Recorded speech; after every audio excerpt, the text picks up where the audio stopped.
Theoden tells Éowyn to lead the people to Helm's Deep as he rallies his best fighters, as Legolas shows off by shooting all the wargs one by one from a long distance. Why he doesn't just shoot them all from here, I don't know.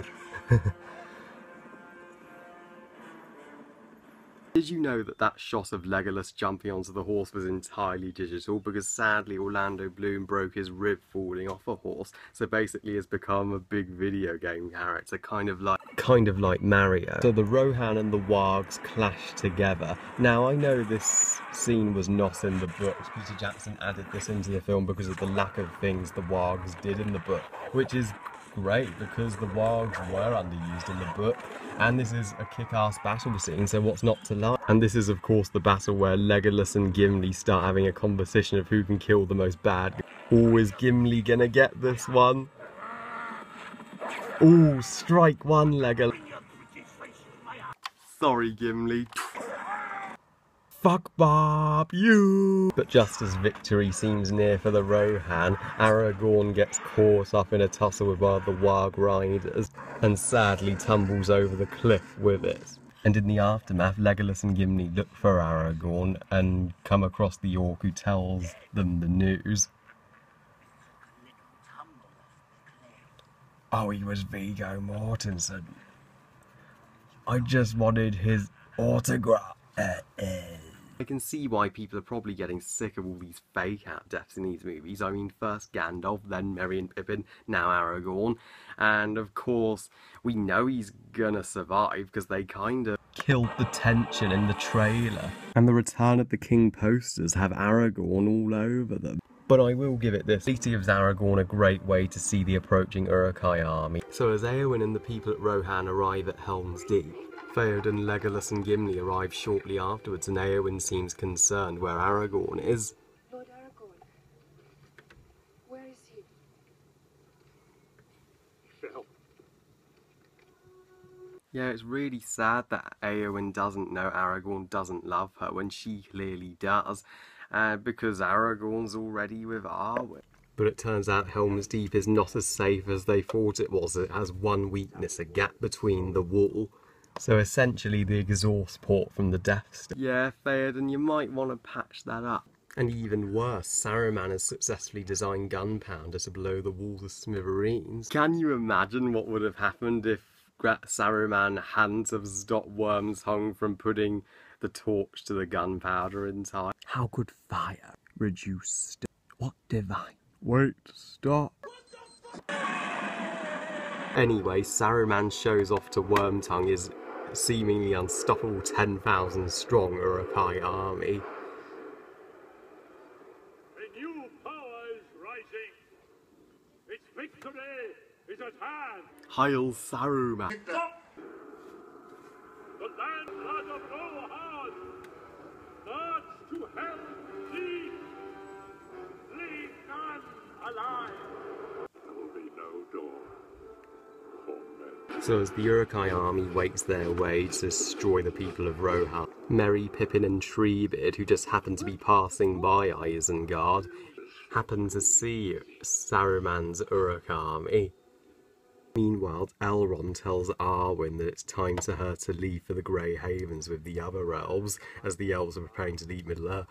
But she's like, screw you, and chooses to stay with Aragorn. But Elrond makes one last attempt to convince her to leave, as he tells her that one day, even if the war is won and if Aragorn survives the war, he will die of old age, but she won't. She will linger on, and without him, and will basically live a lonely, grim life of despair. If Aragorn will age but Arwen won't, that must be pretty awkward. Hey, Arwen, could you grant an old man one last request? Of course, my love. I stay young and beautiful for you. I apologise for the amount of sex jokes regarding Arwen, folks, but it's just, she's Liv Tyler. She's one of the most gorgeous women in the world. So with that, Elrond has convinced Arwen to leave for the Grey Havens. And am I the only one that thinks Elrond's being a bit harsh here? I know he just wants what's best for his daughter, but can she ever be happy without Aragorn? So as Arwen leaves with the other elves, Galadriel then telepathically communicates with Elrond about the growing power of Sauron and Saruman unleashing his Uruk army to destroy the people of Rohan. Of course, you're all probably wondering by now what's happened to Frodo and Sam after they were captured by Faramir and the Ithilien Rangers. Well, Faramir has taken both Frodo and Sam to the Forbidden Pool, and Frodo tells Faramir some information Faramir has longed to hear.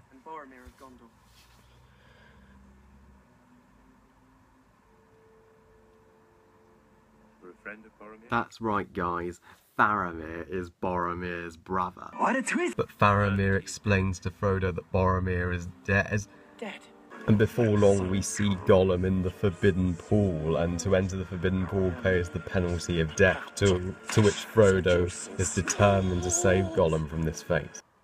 You see how Gollum has a complete addiction to fish? Then he'd love to try fish cakes, fish finger, even a fishmonger. Okay, that was going a bit too far. I'm surprised Gollum isn't munching on Nemo right now. Anyway, so after Frodo rescues Gollum from the pool, Faramir and his thugs torture Gollum until Gollum tells them about the ring. Then Faramir, like a complete dumbass, decides to take the ring to Gondor back to his father and put the entire world in danger. Frodo, why don't you just tell Faramir that the ring tried to corrupt Boromir and that's what led to Boromir's death? If the ring keeps this up, basically we're gonna have a load of Gollums running around Middle-earth. Anyway, on the bright side, back at Helm's Deep, Aragorn reveals he's back from the dead and makes a dramatic entrance. Now Aragorn sure knows how to make an entrance. So Aragorn immediately informs Theoden about the approaching Uruk army. Many. 10,000 strong at least. It's over 9,000! Sorry, Goku, it's not quite 9,000. It is an army bred for a single purpose. To destroy the world of men. Am I the only one that thinks this Battle of Helm's Deep is very similar to a classic movie where our heroes were outnumbered a bazillion to 1? This is Sparta! So Theoden prepares for the not Battle of Thermopylae as he orders the women and children to get to shelter and every man ready for battle. Why are the women being told to just go to shelter? I mean, Éowyn legitimately kicks butt in the Return of the King. I think she'd come in handy at Helm's Deep. There's even deleted footage of Éowyn fighting at Helm's Deep, so why not include it in the final cut? And Arwen was originally going to fight at Helm's Deep, but eventually they decided to cut her out. And Theoden actually believed that kids that don't have any fighting experience are better fighters than the women. Seriously, what is he on? If only Turiel from the Hobbit movies was in Lord of the Rings, she'd be a big help too. I bet all female viewers are protesting right now by how underused the badass female characters are. But luckily, before long, Legolas recognises a horn. Yes, reinforcements have arrived at last in the form of elves, as Heldia from Lothlorien, Aragorn's close friend, decides to give the men one last help to honour their alliance before they leave. So later that night, the Uruk army finally arrives and the battle begins. And things ain't looking too good for our heroes. What's happening out there? Shall I describe it to you? Or would you like me to find you a box? Hey Gimli, I found your box. Oh sorry, no offence, man.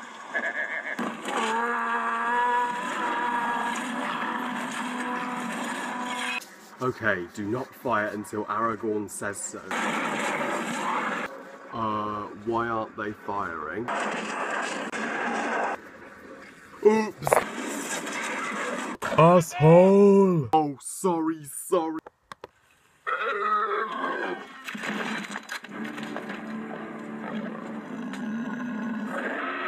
Oh shit, now we pissed them off. Yeah, we pissed them off alright. So it begins. Let the games begin. So yeah, the battle commences as the elves and the men take out legion after legion of Uruk-hai with their archers. But the Uruks have archers of their own as they fight back, as they attempt to siege the wall on their ladders.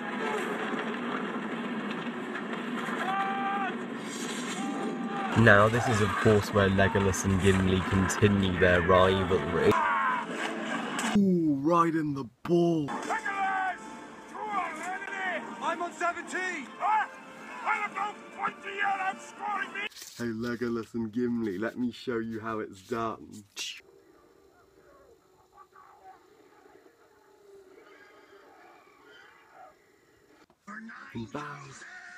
In your face, Legolas and Gimli. So as the battle continues, Theoden kind of jinxes their good luck. Is this it? Is this all you can conjure, Saruman?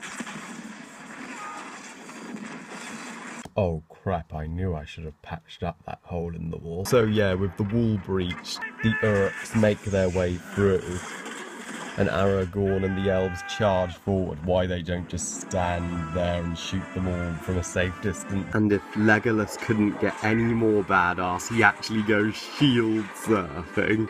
Awesome! But Theoden commands Aragorn to get his men back to the keep as they're being overwhelmed. And Heldir, let's just say, he's in a bit of trouble. Oh no, character we've only known for 5 minutes, but we still care. So yeah, after Heldir's death, the Uruks begin breaking through the main gates, in which Theoden's men are struggling to hold. Luckily for them, however, Aragorn and Gimli arrive. And when Aragorn and Gimli prepare to hold them off, Gimli gets a bit dirty-minded. What? Toss me? And didn't he say something just as dirty as that in Fellowship?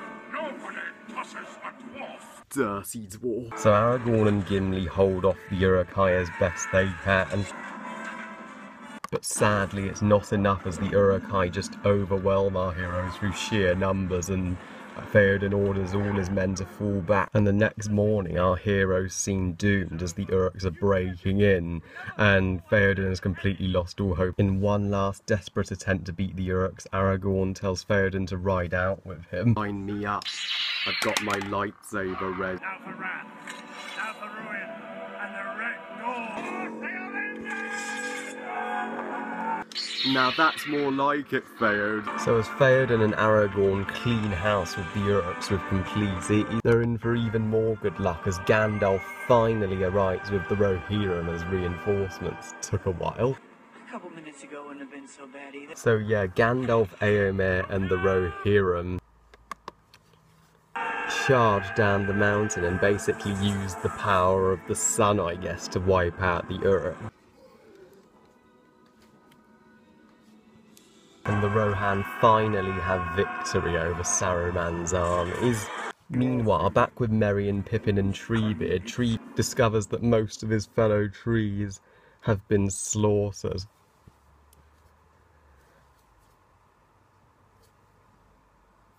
Many of these trees were my friends. So with that, Treebeard rallies all the other Ents to go to war and destroy Isengard once and for all. We are going to kill Saruman. This is going to be an epic throwdown. We have got our boulders ready. Watch out, you Uruks, cause we're going to avenge our tree friends. So yeah, as the Ents completely annihilate Isengard, they destroy it once and for all by breaking the dam and completely flooding the place in an epic, freaking, ridiculously satisfying climax. With Isengard flooded and Saruman defeated, Frodo, Sam and Gollum are then taken to Osgiliath. The ring drove your brother mad! Sam sounded like he wanted to see Mad Max Fury Road.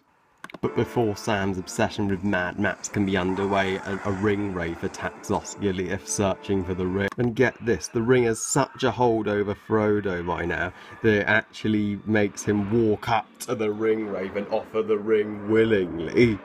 But luckily Sam saves Frodo just in time, and Frodo almost kills Sam But luckily Sam convinces him to let go of his control over the ring. And Sam gives a beautiful speech, which is one of the best Lord of the Rings scenes, hands down.